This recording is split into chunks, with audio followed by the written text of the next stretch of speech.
What is up, guys? My name is Young J here, back with another video. And today, it's Spooky Scary Sunday, but I'm recording this one day ahead. And this will be uploaded clearly on Sunday, November 10th. So, we're here with the Spooky Scary Sunday, so we're gonna jump straight into it. I hope you guys like the intro in the beginning. I know I spent like 20 minutes making it, but grab your snacks, grab rainbow goldfish, water, Sprite, and M&Ms, peanut M&Ms. And let's get on to the video. First horror story: a bus stop horror story animated by This Llama Art. happened when I was 17 years old. I would go to the gym 3 to 4 times a week and ride the bus home. It was a Sunday and I had just missed my bus, so I had to wait longer for another one. I would have called my parents, but they were out for the evening, and taxis charged more, so I decided to sit and wait in the bus shelter. It was a cold night and snow had just started peppering the ground. My bus was taking longer than usual, so I got my phone out and listened to some music. Almost an hour had passed. It was freezing and I hadn't seen anyone at all. That was until I noticed something out of the corner of my eye. It was a creepy guy dressed in thick layers Why of did it look like clothing, that? walking slowly towards me. I knew staring at him would draw more attention, so I just focused on my phone. He sat down at the other end of the shelter and just stared at me. Ew. Look at those toes. First, they look like they're bleeding out of his toes. Second, he has a gut, bandaged hand, like a couple hairs. And he looks like a deformed zombie from Left 4 Dead 2. There was something off about him. He seemed like he was either drunk or on drugs. He then asked, "When is the bus due?" I took out my earphones and said, "I think it's delayed because of the snow." He stared at me for a while, then started mumbling to himself. He was really starting to creep me out, so I pretended to be on my phone. After a couple of minutes, I took another look. He'd moved closer to me. I looked away for a second, then heard the sound of him sliding even closer. I turned to him and said, "You okay there?" He stared at me with glossy eyes, lifted his arm and leaned towards me. Immediately, I grabbed my bag and bro, ran what are you as he fell doing? to the ground. I ran down the road, trying my hardest not to look back. I kept going until I got to the next bus stop. I turned around to check to see if he was there. Why would you turn He was around, gone, so I bro? went to sit down. Feeling relieved, I rested my head on the back of the glass and waited for the bus.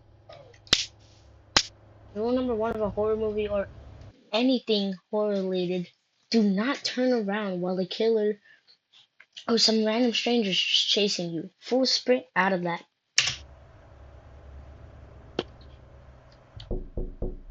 I Oh jolted no. and turned around to see the same guy staring at me through the glass. "What the hell is wrong with you?" Then he started walking around the shelter towards me.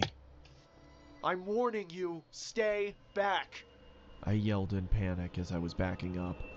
I wanted to run, but I left my bag in the shelter and I couldn't leave without it. Suddenly, the man leaped at me and I quickly moved out of the way. He KO. fell to the ground face first. I froze in shock, then noticed the blood coming from his face. I tried to get a response out of him, but nothing worked.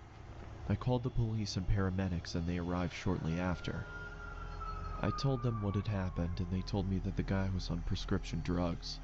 They found a photo in his wallet of him and his son. The boy looked just like me, so we assumed he thought I was him. I later learned that he had lost his son in a custody battle and went off the rails. He was taken away for treatment. That was the last I saw of him. I got my driver's license shortly after, and have never been on a bus since. Did you guys just did you guys see at the end? Did you let's go back. Right there. You see that little guy right here? You see this sucker right here? He's following him. Well, let's go into the second animation. And we're on to the second animation. 3 true Joker horror stories animated. We're just gonna watch the beginning one. by Horse Shorts Party. I like this one. I watch them all the time. They're pretty cool and they're chill. So let's get on to the video. I honestly hate how like they advertise their merch. It's like that guy right there is kind of creepy.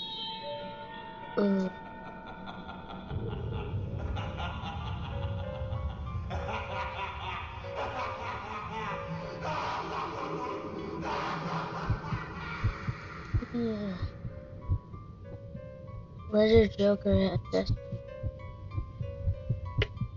Happened several years ago, in my sophomore year of college. I was sort of friends with this guy named Arthur. We just happened to be in the same engineering major, and we had very similar class schedules, with a lot of night classes, and even lived in the same apartment building next to the campus. I ran into him all the time, so it was inevitable that we would at least know each other. To be honest, the guy was a bit of a nut job. He was a very strange and introverted person.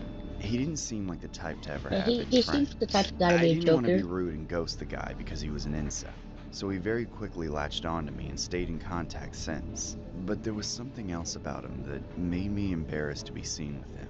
Arthur was extremely obsessed with the Joker. He wanted to be the Batman villain so bad that it was genuinely concerning. He would laugh like the Joker all the time, no Yeah, I want to trust a guy that literally assesses like the Joker and tries to laugh like him. matter what the reason was for laughing, and sometimes for no reason at all. He liked to dress like the Joker too, and even grew out his hair and dyed it green.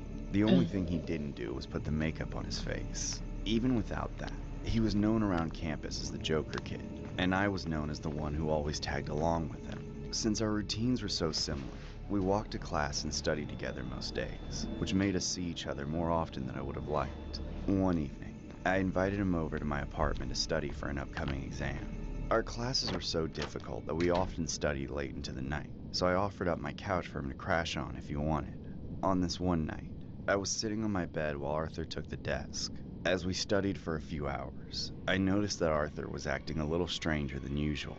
He kept staring at me through the pages of his notes while giggling under his breath. At one point, he got up from the desk and sat next to me on my bed. Nothing happened for a long, awkward moment. He just sat there smiling at me, not saying anything. Then suddenly, out of nowhere, Arthur leaned forward and tried to kiss me. I rocked backwards and shoved him off the bed.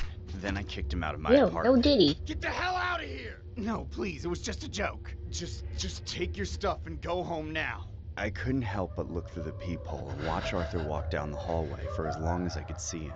He was prancing around and laughing like the Joker the whole time. Even when he was out of sight, I could still hear it. The incident was weird as hell. I knew it was only a matter of time before I saw Arthur do some crazy shit, and I would have to suffer the consequences. For the rest of the night, I tried studying, but it was almost impossible to focus. But why am I getting an ad, bro? I had to put my fries in the bag. So I went to bed early and tried to get some sleep for the exam the next day.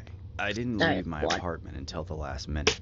When I situated myself in the classroom, I noticed that Arthur was late. But just before the exam started, I found out what had taken him so long. Arthur showed up to the classroom with a carved smile on his face. He had cuts on both sides of his mouth. He came and sat right next to me, staring and smiling, forcing me to ask what happened to his face. But he didn't answer. He just laughed. A moment later, the exam started, but the entire time, I could see that weirdo staring at me, completely ruining my concentration. As soon as I finished, I bolted to my locker and grabbed all my stuff, hoping to get to the building before Arthur did.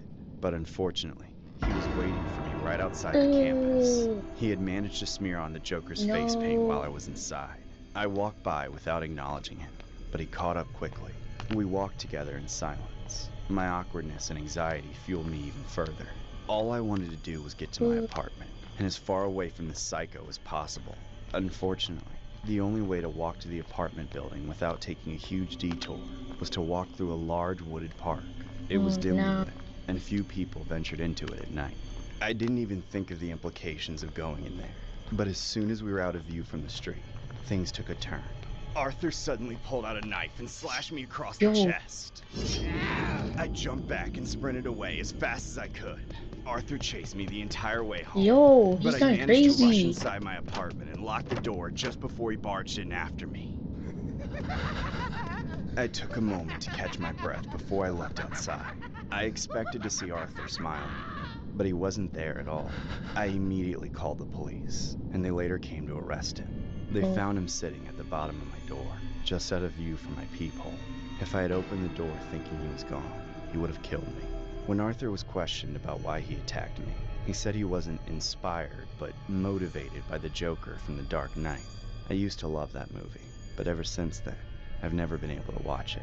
Arthur caused me to fail that semester, and left physical and mental scars that are still with me to this day. The story was inspired by a disturbing incident regarding a British female who was accused of attempting to take out another female after being quote-unquote motivated by Batman's arch-nemesis, the Joker. The alleged suspect showed up at school on April 25th with both sides of her mouth cut, mirroring the smiling scars of the Joker, as portrayed by actor Heath Ledger in The Dark Knight. The female then lured a former school chum to a vacant area of the school, giggling as they walked, and then attacked her with a sharp object. Luckily, the victim only suffered a minor puncture wound to her chest. The defendant, who denies the allegations, had previously spoken about turning her face to look like Ledger's character, having a scar on both sides of her mouth to portray the Joker's smile.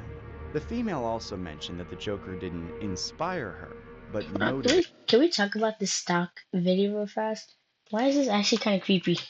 That she was going to commit the act, but her pal didn't believe her.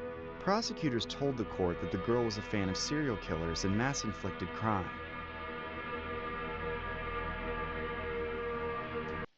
Well, time for the third. That was a really interesting story. Time for the third animation. By the way, if you guys want to send me your favorite short horror stories, send it in the Discord, link in the description, or put it on the screen right now. Or you can just add me on Discord. Who knows? Well, that was the end of Spooky Scary Sunday. And here's also my Discord right here. As I promised I would put on the screen. If you want to add me on Roblox, there it is. YouTube's linked to my Discord. And yeah. Hope you guys like today Spooky Scary Sunday. This will be the first one, and there's gonna be more. I tried to edit like a bunch more. So I guess I forgot to do the third animation. So I promise you for the second Spooky Scary Sunday I'll do 3 animations. But if you want to add me, I will add you to the Young J fan Discord fan club. And yeah, hope you guys liked today's video, and I'll see you guys in the next one.